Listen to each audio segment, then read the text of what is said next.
Football পরিচালনায় অনিয়মিত হওয়ায় ২৯ জেলা অ্যাসোসিয়েশন ভেঙে দিয়েছে বাফুফে। অ্যাডহক কমিটি নির্বাচন দেবে ৯০ দিনের মধ্যে। তাবিথ আউয়ালের নেতৃত্বে নতুন কমিটির দ্বিতীয় কার্যনির্বাহী সভায় স্ট্যান্ডিং ও অ্যাডহক কমিটির অনুমোদন দেওয়া হয়েছে। বাফুফের সাধারণ সম্পাদক ইমরান হোসেন তুষারের মেয়াদ ২ বছর বাড়ানোর সিদ্ধান্ত হয় সভায়। আলোচনা হয় জাতীয় পুরুষ ও নারী দলের কোচ প্রসঙ্গে। হাভিয়ের কাবরেরা ও পিটার বাটলারকে নিয়ে সিদ্ধান্ত ১ সপ্তাহের মধ্যে জানানোর কথা বলেছেন মিডিয়া কমিটির চেয়ারম্যান।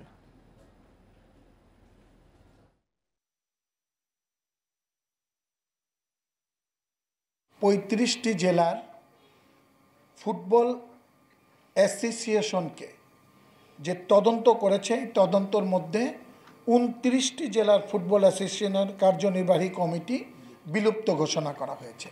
অ্যাডহক কমিটি আগামী ৯০ দিনের মধ্যে তারা ইলেকশন দিবে